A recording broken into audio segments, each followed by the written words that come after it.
La pregunta por punto.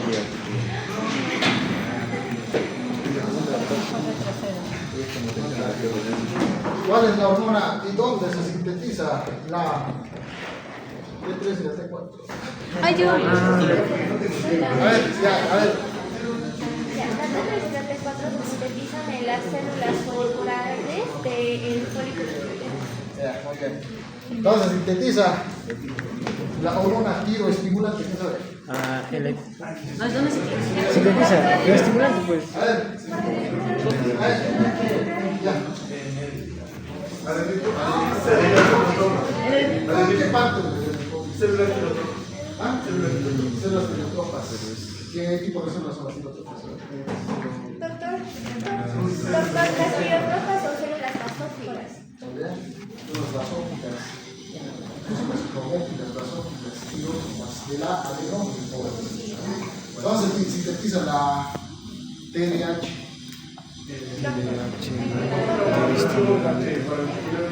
Doctor, se sintetiza en el hipotálamo. La TDH. ¿Qué son las? Adeno.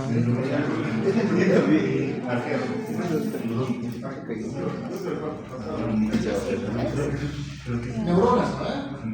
Son células neuronales especializadas. Hipotálamo. Muy bien. Entonces aquí estamos viendo ese eje, ¿no?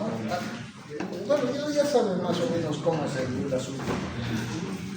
Todos tienen un centro de mando inicial, ¿no es cierto? Donde se encuentra el general, si se podría decir, de la liberación de las hormonas a nivel del sistema hipotalámico y hipoficiario, ¿no es cierto? En el hipotálamo se encuentra una gran cantidad de neuronas, las cuales tienen capacidad de sintetizar catecolaminas, las cuales van a tener una especial función dentro de la hormona hipófisis, de la glándula hipófisis, una de la hipófisis, ¿no?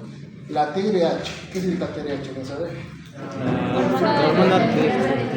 Muy bien, hormona liberadora de tirotropinas. Siempre que da la E, ¿ya?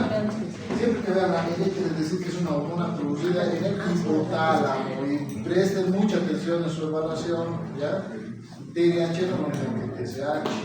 A pesar de que una estimula a la otra, pues tienen distintas funciones, distintas características inclusive, ¿no? Ya estamos viendo entonces el hipotálamo, tenemos la hipófisis y tenemos la tiroides.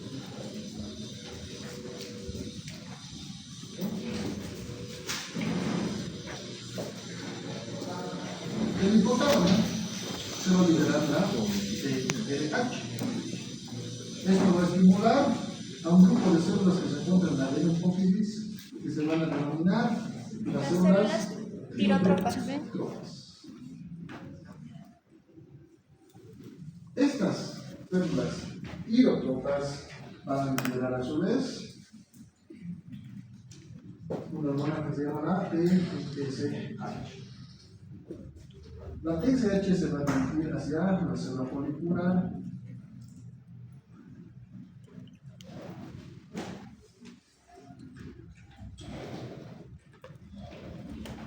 Y estas células, a su vez, se van a encargar de la producción del último componente del sistema hormonal, que se va a denominar la T3 y la T4. Esta T4 tiene un órgano blanco que absolutamente todas las células somáticas tienen un órgano blanco, ¿ya? A cualquier célula somática se le encarga de que estimula por medio de sus receptores. Esta hormonita puede estimular al núcleo celular y desencadenar cambios dentro del proceso de la diferenciación, gasto energético y metabolismo celular. Muy bien. Ahí estamos viendo el eje, pero solamente de un solo lado. cierto? La TRH, producida por el hipotálamo, estimula la liberación de la TSH producida en la tiroides, en la hipófisis, la cual estimula a las células foliculares, la liberación de la T3 y la T4 producidas en la glándula tiroidea, y posteriormente se va a estimular una célula, cualquier célula somática, todos tienen receptores, y en la célula pues desencadena cambios génicos, desencadena el proceso de la diferenciación, el proceso de utilización, desencadena el proceso de la transcripción intracelular y el metabolismo celular. Entonces, básicamente todo el proceso celular se encuentra modulado por las hormonas tiroideas, ¿ya? Es un gran estimulador de la respuesta celular, porque interactúa con absolutamente todo. El crecimiento de la célula, la diferenciación de la célula, el metabolismo de los carbohidratos, el metabolismo de la glucosa, el metabolismo, el proceso del movimiento, la cinesis, la liberación de componentes celulares, etcétera, etcétera, etcétera. ¿Ya? Muy bien.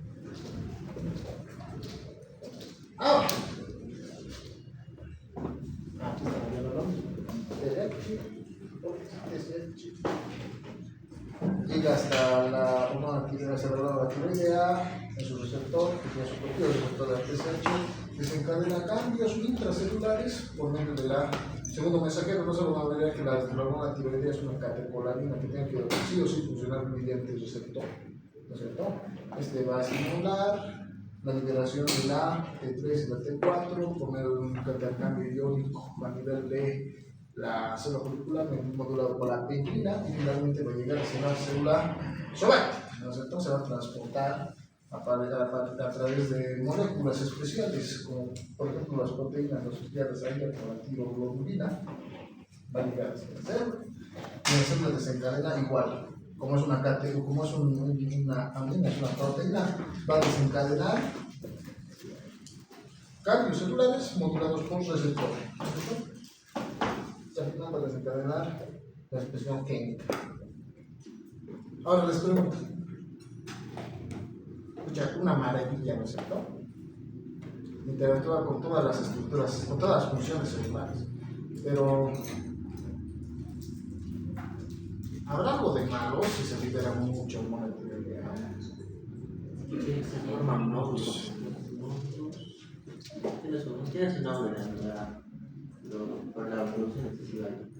Estimular mucho a la célula tendrá un efecto colateral. Porque si aumenta la diferenciación, tendrá un efecto anormal, un efecto patológico, se aumenta el gasto, se aumenta el metabolismo. ¿Sí? Evidentemente, ¿no? Es peligroso. La hormona tiroidea puede desencadenar múltiples cambios, en especial los más especiales y los que requieren especial atención de precisamente todos ustedes cuando traten de identificar alguna de estas patologías. Va a ser la alteración cardiovascular. ¿Qué pasa si el corazón tiene las órdenes de aumentar mucho el gasto?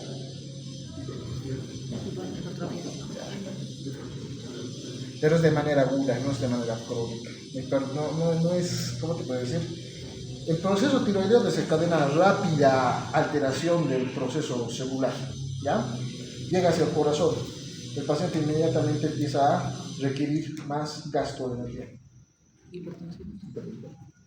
Entonces, se forma un proceso taquiarrítmico, ¿ya? Hay que prestar atención por eso. Los pacientes que tienen este tipo de trastornos, lo primero que se tiene que observar, siempre por regla, es corazón, sistema cardiovascular. Son propensos a las taquiarritmias que potencialmente pueden ser mortales. Y en todos los órganos tiene efectos estimuladores. Es distinto a las catecolaminas, por ejemplo, a la adrenalina, la que vamos a estudiar posteriormente. La adrenalina en algunos órganos se estimulaba, en otros órganos disminuía su función, ¿no es cierto? Tenía acción en la musculatura cardíaca y en la musculatura cardiovascular para desencadenar aumento de tono. Pero en el intestino y en el pulmón, que desencadenaba, ¿no? No, pero en el pulmón también tiene efectos de contracción. Pero en el intestino, ¿qué producía? Depresión, ¿no? Acá, no, en el caso de la hormona tiroidea, no. Absolutamente todos los órganos tienen funciones activadoras. En el hueso aumenta el crecimiento, aumenta la osificación, en el intestino aumenta el peristaltismo intestinal, en el corazón aumenta la frecuencia cardíaca, en el pulmón aumenta la frecuencia respiratoria, la musculatura bronquial, así es. ¿Ya? En la musculatura esquelética el paciente no puede estar tranquilo, trata de moverse, trata de gastar la mayor cantidad de energía.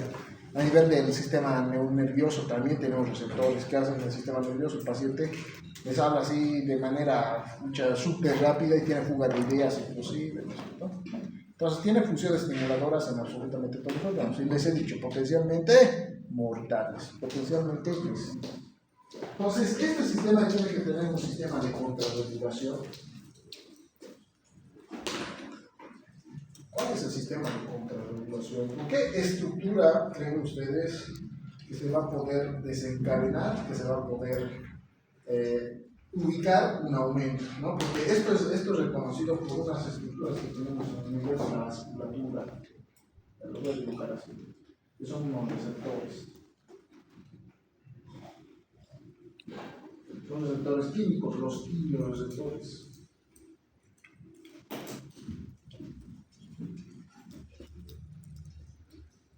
Básicamente van a ser, por ejemplo, los receptores del cuerpo cardíaco.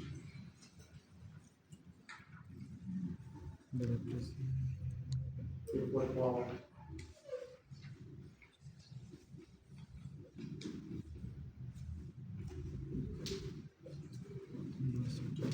¿En base a qué vamos a poder desentrañar o encontrar que existe algún proceso de patología que el organismo va a tratar de regular? A ver, pongo un ejemplo. A ver. Voy a poner un ejemplo muy coloquial. A ver, relacionado con el mercado. Van a hacer el mercado y empiezan a notar, ¿no es cierto?, que baja el precio de algún producto, digamos el tomate. ¿Ya? ¿Por qué creen que está regulado el precio del tomate? Con la oferta y la demanda, ¿no es cierto? Si hay mucho tomate, pues eventualmente, ¿qué va a pasar? Va a bajar el precio. Se trata de regular el mercado, ¿verdad? Si hay poco tomate, pues lo que va a hacer es que va a costar más barato. Lo mismo pasa con el organismo. Si hay mucho de algo, se va a tratar de regular por medio de este sistema. Pero, ¿qué es lo que se tiene que encontrar? ¿Qué tendría que estar elevado? ¿O qué tendría que estar encendido? La TSH, ¿no? No entendí la pregunta. Ese es el contrarregulador. Acá hay mucho excedente, hacemos no utilizado todo. Y se dirige hacia hacia la estructura encargada de la recepción y de la regulación de la contrarregulación está dada por la T3 y la T4. Concentraciones antes del T3 y T4. Si se eleva la concentración del T3 y T4, ¿qué va a pasar con la TDH? Por lo tanto, va a bajar mi cosa, la TSH. Y por lo tanto, va a bajar la T3 y la T4. Muy bien. ¿Y qué pasa si esta disminuye? Si hay muy poca T3 y T4 percibida por los quimioreceptores, la TDH, ¿qué va a hacer? Va a aumentar. Por tanto, va a aumentar la TSH. Por tanto, va a aumentar la T3 y la T4. ¿Bien? Esto es muy importante porque a partir de ahora vamos a estudiar procesos regulatorios en base a la existencia de estos elevados o no. ¿Ya? Entonces, esto habitualmente no se toma muy en cuenta porque funciona muy localmente, no se libera con mucha concentración a nivel célular. Básicamente se va a dirigir hacia su receptor que se encuentra a nivel hipoficiario y muy poca concentración, tiene muy poca relevancia clínica. Pero esto sí, esto nos sirve para el screening. Este nos sirve para el screening y este nos sirve para el screening. Muy bien. Ahora les pregunto otra pregunta. Si tener mucha concentración de T3 y T4 que produce gran cantidad de estimulación en múltiples procesos celulares es malo, tener muy poco será bueno, ¿no? No.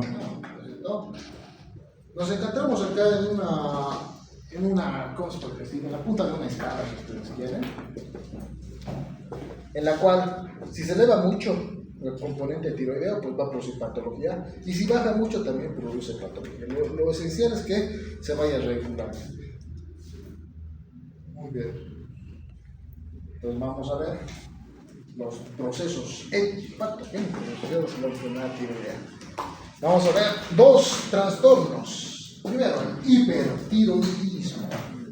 Mucho tiroidismo, producción de hormona tiroidea. ¿Ya? Regla general. Es un estado hipermetabólico, y esto ya lo tenemos que concebir, ¿no es cierto? La T3 y la T4 funcionan en todas las células alterando el metabolismo celular.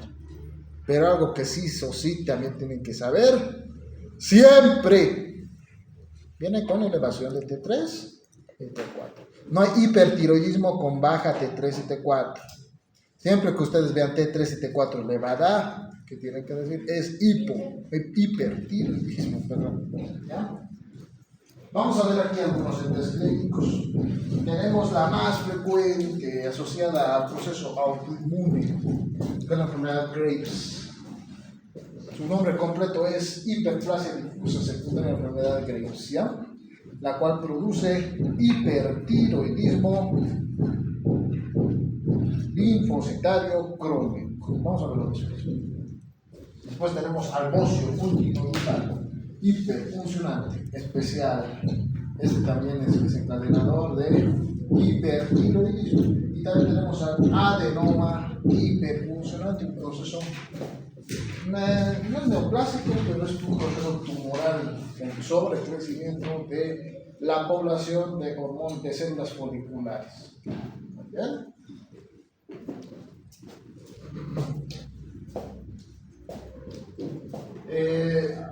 Eso por el momento.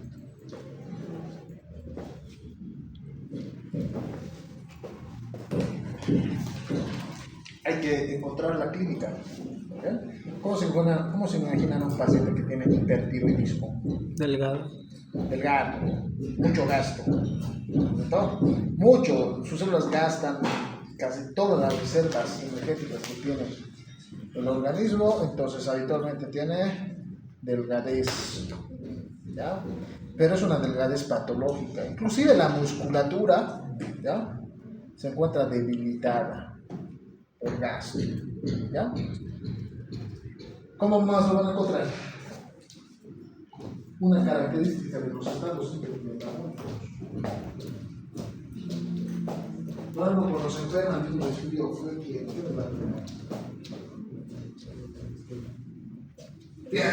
¿cierto? En este caso no tienen fiebre, pero sí tienen un aumento de la temperatura corporal, ¿verdad? Le toca la piel, está roja, está caliente, está sudando, está constantemente húmeda. Muy bien. ¿Qué más? A nivel gastrointestinal, ¿qué creen que se va a ver? Hiperestimulado. Aumenta el peristaltismo. El tránsito intestinal pues se va ampliamente irregulado. Cuando ustedes tienen una gastroenteritis, habitualmente el intestino suena, ¿no? Se siente que se está moviendo. Eventualmente cuando van a hacer deposiciones, ¿cómo están estas? Líquidas, ¿verdad? El paciente tiene diarrea. En algunos casos ni siquiera, incluso puede llegar a tener esteatorrea. No puede llegar a metabolizar muy bien los líquidos.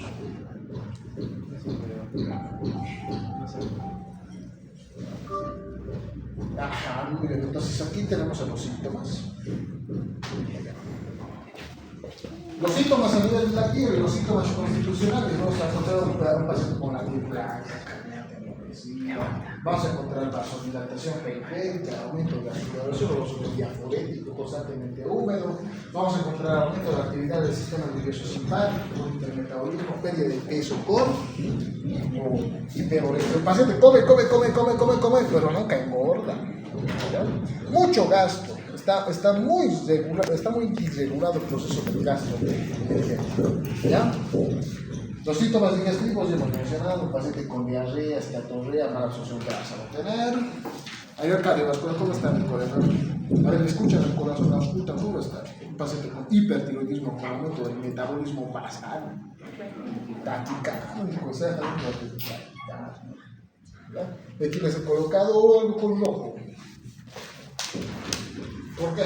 Porque esto es peligroso. Esto es precisamente lo que el paciente lo va a complicar. Las alteraciones del gasto cardíaco pues pueden desencadenar un aumento del requerimiento de oxígeno y producir taquiarritmias.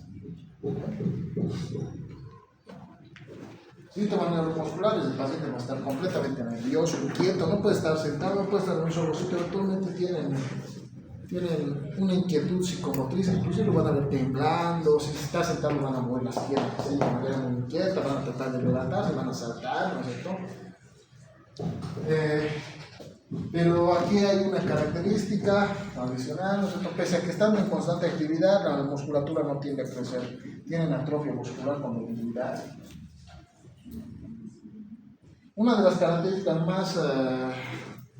más asociadas a la patología tiroidea, en especial en la enfermedad de Graves, ¿ya? Esto es casi exclusivo de la patología de Graves. La retracción palpebral, la proptosis, pacientes que tienen así los ojos como si estuvieran sobresaliendo, la proptosis, ¿bien? Y esto hace que los pacientes incluso al dormir no puedan cerrar completamente los ojos, no pueden cerrar los párpados alrededor de ellos, y habitualmente eso desencadena resequedad, así que los pacientes tienen el ojo rojo constantemente. ¿Bien? ¿Por qué se produce eso? Por hiperestimulación de un músculo que se encuentra detrás del ojo, que se llama el músculo del Miller, ¿ya? Al producirse una estimulación, produce una contracción constante que hace que empuja, además de que se desencadena en la parte dorsal, en la parte posterior del ojo, el desarrollo de grasa perioditaria, lo cual desencadena que el paciente tenga los ojos hacia afuera, ¿no? A ver, un personaje en el cual siempre van a pensar cuando piensan en un paciente hipertiroidista, ¿ya? ¿Han visto El Señor de los Anillos? ¿Han visto Sméagol? Ah, sí. Así es, ¿no? ¿Cómo? Así es, incluso se les cae el pelo, por aumento del metabolismo se les cae el pelo, lo van a ver flaco, lo van a ver todo el tiempo tratando de correr, saltar, y los ojos, ¿no es cierto? Los ojos hacia afuera, así se ve. Ya. Un cuadro clínico también patológicamente, un cuadro patológico muy peligroso, el desarrollo de tormenta tiroidea, ¿ya? Es en el cual una gran liberación de la hormona tiroidea a nivel de las glándulas tiroides puede desencadenar cambios potencialmente lesivos que pueden desencadenar mortalidad, porque estos pueden estimular a unas células que se encuentran en la médula suprarrenal, la liberación de las catecolaminas, y por lo tanto con la liberación de las catecolaminas pues va a desencadenar predisposición a la arritmia cardíaca por aumento del inotropismo y el cronotropismo cardíaco. ¿Bien? ¿Y por qué se presentan estos? Hay algunos cuadros patogénicos en los cuales vamos a ver, ¿ya? Se producen en procesos infecciosos a nivel de la tiroides, se producen por la interrupción de los fármacos de manera muy súbita y también por estrés, ¿ya? Por estrés celular. Entonces, en un paciente que tiene predisposición al desarrollo de hipertiroidismo puede desencadenar la liberación de grandes cantidades por ruptura folicular, por ejemplo, de hormona tiroidea hacia el torrente vascular. Y las células interactúan mediante receptores. Todas las células tienen receptores, entonces pueden estimular de acuerdo a concentración. ¿Ya?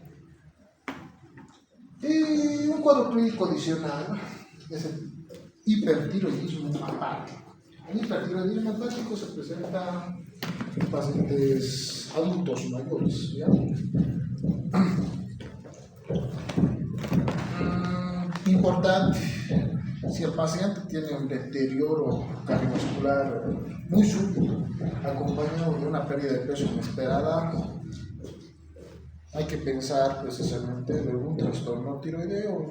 Los pacientes en edad senil tienen deterioro del proceso folicular, entonces esto puede desencadenar que se libere el coloide folicular directamente hacia el vaso sanguíneo, hacia la vasculatura, y desencadenar cambios taquiarrítmicos en el corazón. ¿Ya? Entonces la clínica está clara, ¿no? A producir hiperestimulación, el paciente ya sabemos cómo lo vamos a ver, como es mico, ¿no? No se van a olvidar.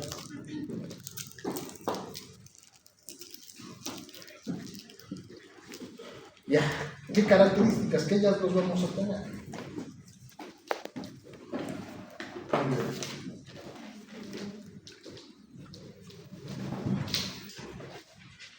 A ver, aquí dice, concentración acerca del TSH, primario, disminuida en estados precoces. Alteraciones hipotalámicas hipoficiarias, secundarias, TSH no normal o en altas concentraciones más T4. La tirotoxicosis por T3, anticoagulante, anticoagulante T4. Y la medición de la captación de iodos radioactivos se sirve para qué? Para encontrar procesos antipatogénicos asociados a pruebas inmunológicas. Se realiza una ecografía, ¿no es cierto? Una ecografía, una gamografía por contraste, ¿ya? Y se revisa dónde se han dirigido los radioisótopos, ¿no es cierto? Estos pueden incidir como por completo hacia toda la glándula tiroidea, pueden dirigirse hacia el nódulo único, pueden no tener, no pueden ser notorios. ¿Han entendido lo que les he dicho? ¿Por qué? ¿Por qué pasa? Pero no es que la atención acá. ¿Cuál es el toma de cuenta para el screening tiroideo? Para el diagnóstico tiroideo. TSH y T3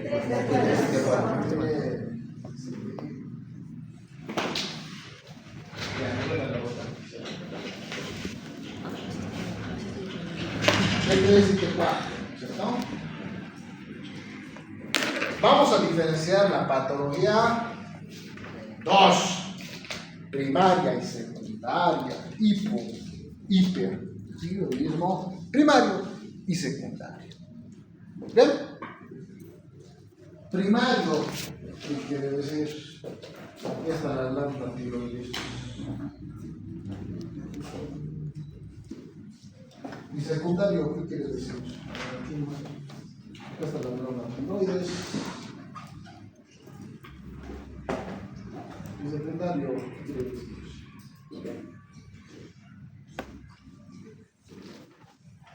¿Dónde está la enfermedad? Quiere decir esto. ¿Ya? Primario es cuando la enfermedad está en tiroides.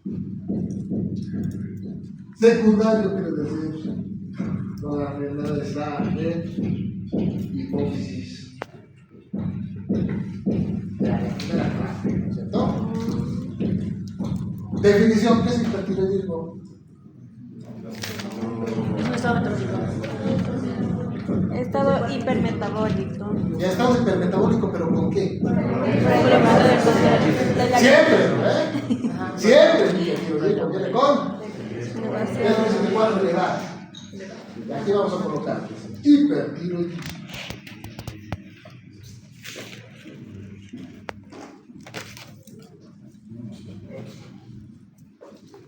En ambos casos, el hipertiroidismo, ¿qué quiere decir? T3 y T4 elevado. Aquí está T3, T4 elevado.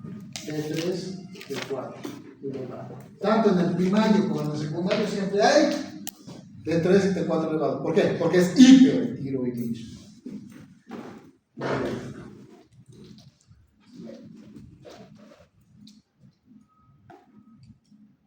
Pregunta. En el primario hemos dicho que la enfermedad se encuentra en la tiroides. Entonces aquí vamos a tener. Ya, entonces dos variables tenemos: T3, T4.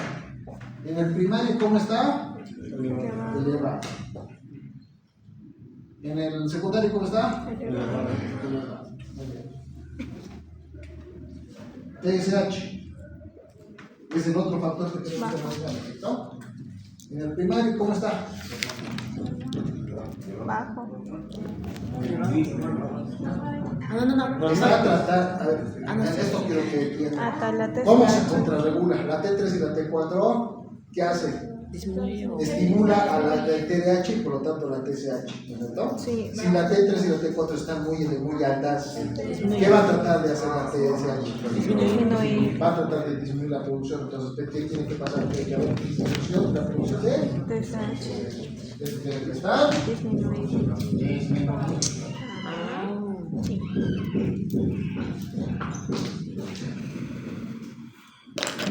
¿ya? Y cuando la patología es secundaria, la enfermedad ¿dónde se encuentra? Eso quiere decir que hay T3 y T4 mucho, pero no hace caso, ¿no? Ya T3 y T4, ya los cuerpos carotídeos le están diciendo, no, está muy elevada, pero no hace caso, para nada. ¿Cómo va a estar? La enfermedad está acá, esta no hace caso. En el segundo caso, pues, la tesis está tratando de regularse, pero como la patología se encuentra en la tiroides, esta se sigue produciendo mucho. ¿Se entiende ahora? Sí. Ese es el screening. Así se puede reconocer un cuadro primario tiroideo de uno secundario tiroideo. ¿Ya? En el primario, ¿qué dice? TSH disminuida. En la secundaria, altas concentraciones son normales. Se cumple la ley. Se cumple lo que hemos notado ahí. Eso quería decir. Ahora, en el caso de la tirotoxicosis, aquí hay que tener en cuenta un diferencial. Se analiza T3 y T4 por separado, pero únicamente de la tirotoxicosis. ¿Qué vamos a ver a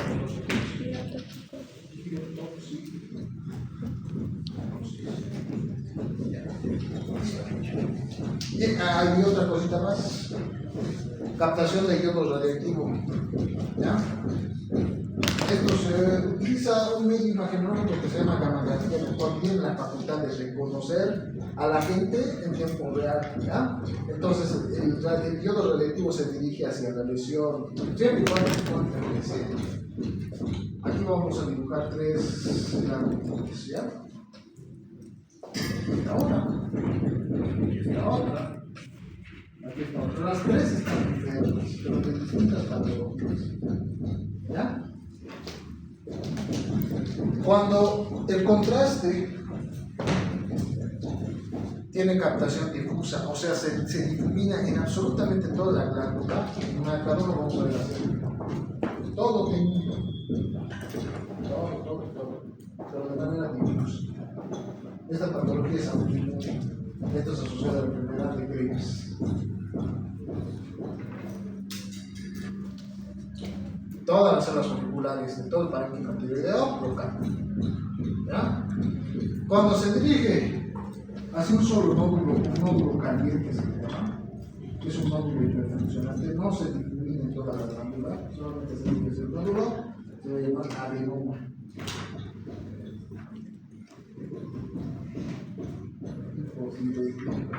Adenoma tiroideo.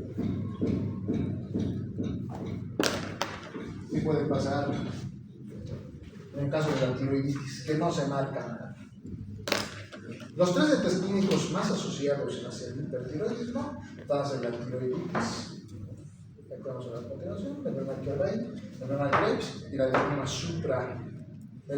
adenoma tiroideo. ¿Ya? Esos son los causantes de hipertiroidismo. Muy bien, ¿está claro? ¿Saben reconocer ahora primaria y secundaria? Se van a revisar sus casos clínicos. TSH elevado. ¿Qué quiere decir? Secundario. Más T3 y T4 elevado. Doctor, Dígame. una pregunta. ¿Cuánto sería lo normal encontrar en un paciente el TSH? La TSH. Los niveles. Los niveles. Depende.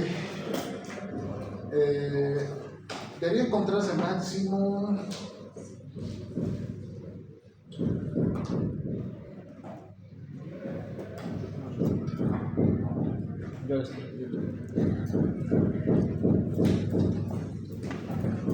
Ya, las concentraciones de TSH son de hasta 150 nanogramos por decilitro. Son muy poquitas, son concentraciones muy bajas. No te pregunto. Dígame. La tirotoxicosis, o sea, ¿cómo funciona? ¿Por qué se hace la diferencia? Vamos a ver enseguida. Ah, Vamos a ver enseguida. ¿Ya? así que...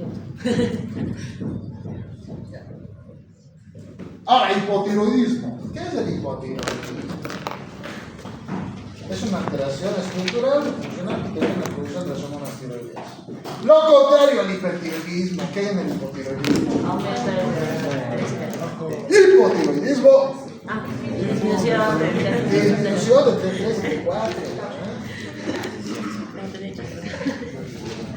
Aquí, hipotiroidismo.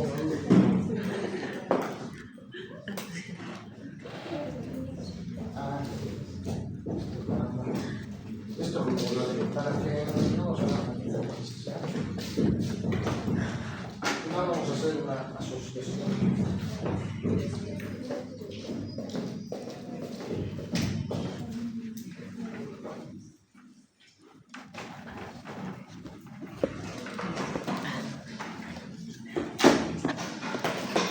Hipotiroidismo.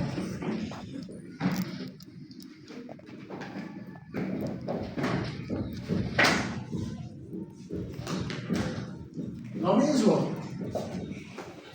Si es primario, es de la tiroides. Si es secundario, es de la hipófisis. ¿Ya? El hipotiroidismo siempre, la T3 y la T4 van a estar disminuidas. Si ven hipotiroidismo con T3 y T4 elevadas, pues no es hipotiroidismo. Es hipertiroidismo. Ya. El hipotiroidismo puede ser primario, asociado a defectos genéticos, como disgenesis tiroidea, esposo, por ejemplo. Lo más frecuente, sin embargo, se denomina la causada por bocio endémico por deficiencia en el consumo de yodo en la dieta. Ese es el más frecuente, por lo menos en nuestro medio, por lo menos en los países mediterráneos. ¿Ya?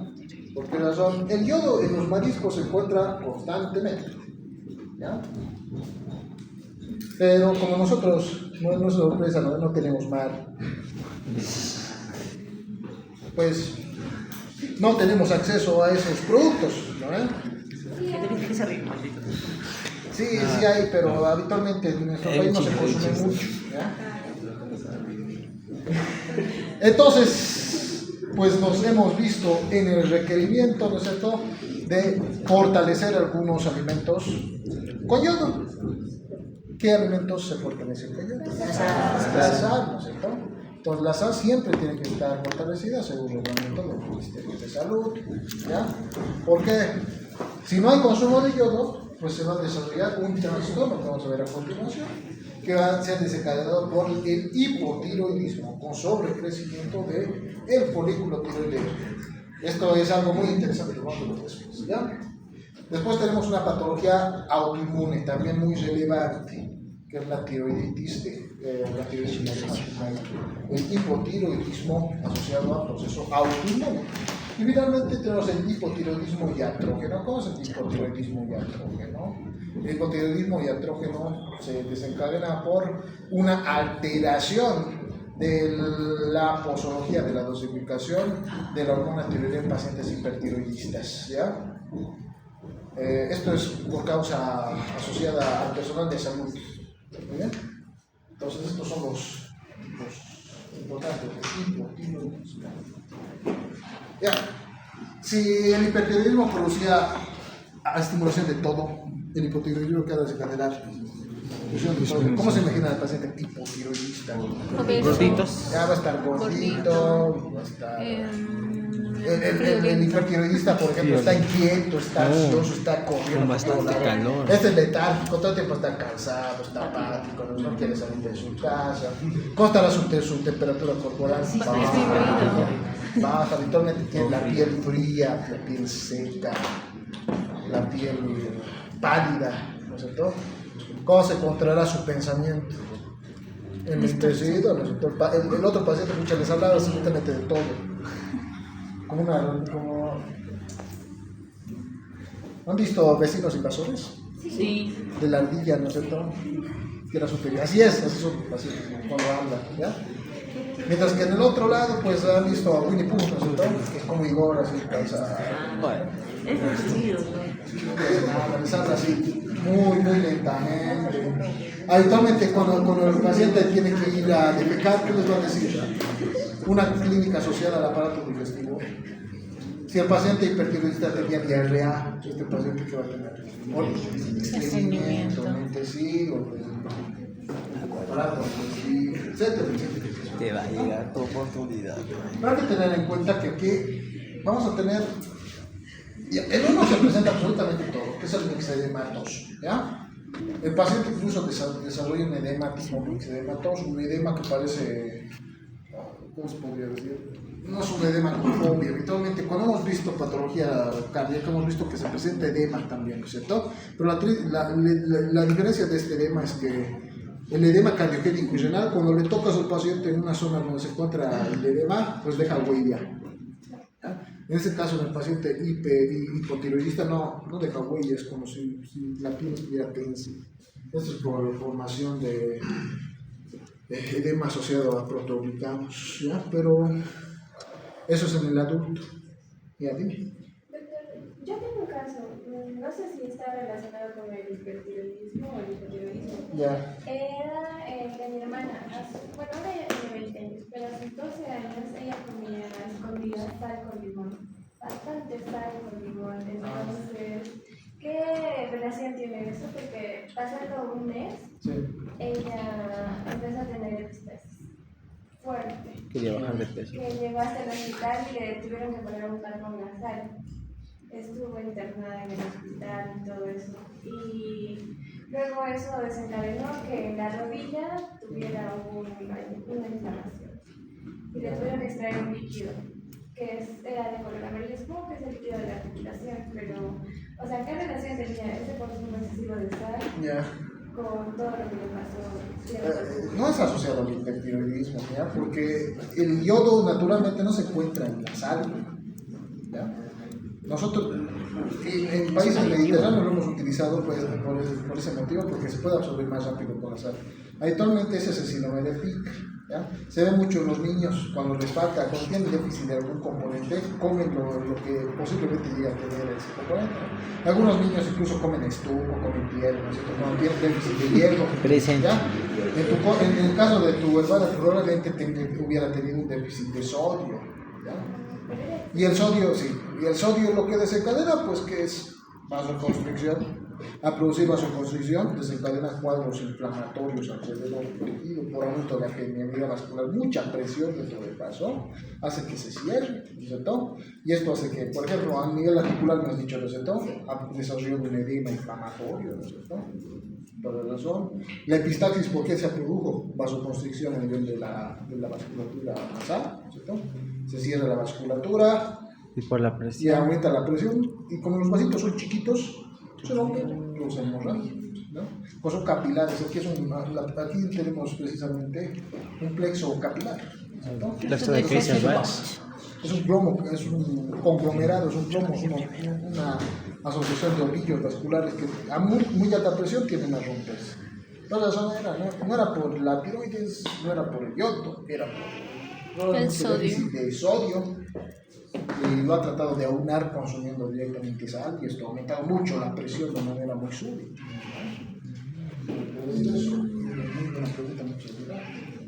Ya, aquí hay que tener en cuenta una cosita. El hipotiroidismo no es letal, ¿ya? El paciente puede vivir con ello, pero se tiene que regular. Hay un problema, ¿sí? Y es por eso que se toma en cuenta el consumo de yodo de manera seria, en especial en ciertos grupos poblacionales. ¿Ya? Porque el déficit de yodo no va a desencadenar, por ejemplo, paro cardíaco por déficit de gasto, nada de eso. ¿Ya? Las catecolaminas se iban a interactuar y van a salvar la vida. ¿Qué hace el yodo? ¿Cuáles son las funciones del yodo? La T3 y la T4, ¿qué hacen? Metabolismo. Estimula el metabolismo, desarrollo. Diferenciación de los ¿En qué etapa creen que es vital esto? Niños. Se busca. En niños, ¿ya? Algo más. Más vital. En la etapa prenatal. Exacto. En el desarrollo embrionario. ¿Ya? En el desarrollo embrionario es vital que se concilie, que se tengan, ¿no es cierto?, niveles importantes de yodo. ¿Por qué? El mixedema como tal no cadena cambios potencialmente lesivos. De hecho, con el consumo de yodo, de levotiroxina, puede aumentar nuevamente los basales y hacer que el paciente tenga una vida tranquila, ¿no es cierto?, ya regulada sus niveles de yodo. Pero en el periodo prenatal, si no hay desarrollo, puede desencadenar la alteración en el proceso de la formación de los órganos. Eso se va a llamar cretinismo. El cretinismo, la mayor causa es endémica. O sea, en nuestro medio. ¿Ya? Por eso a las mujeres embarazadas, pues es que se les da tantos alimentos, ¿no? Entre ellos también se encuentra la sal iodada, como no. ¿Ya? Tienen que consumir sal iodada porque si no hay yodo en la dieta, pues ¿qué va a producir con el qué va a desencadenar el producto al nacimiento? El niño va a nacer con poco desarrollo neuronal, actualmente tienden a desarrollar retraso mental, talla baja, son más pequeños, no tienen a desarrollarse mucho, tienen rasgos faciales toscos. Son especiales sus caras, habitualmente tienen una bóveda craneana bien chiquita, ¿ya? Tienen las narices bien grandes y los huesos maxilares bien pronunciados, ¿ya? No sé, un ejemplito.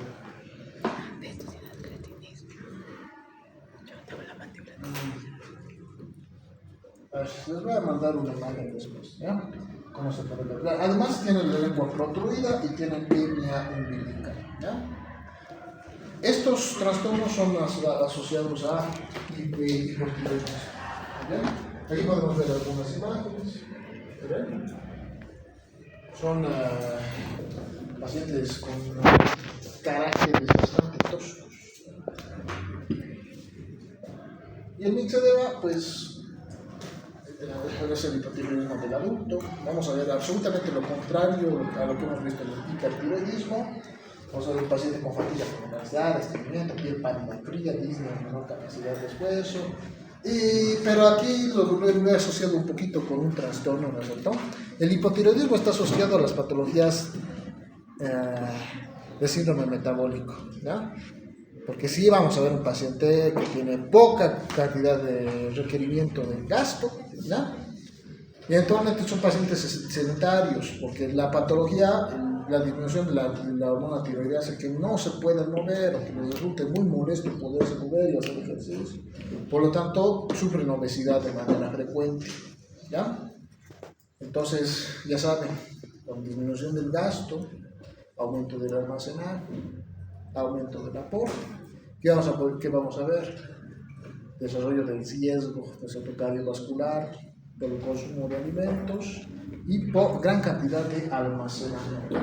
El aumento del colesterol, que está en especial del LDL, va a desencadenar lo que hemos visto en la anterior clase, que era la aterosclerosis, ¿no? En predisposición a este trastorno.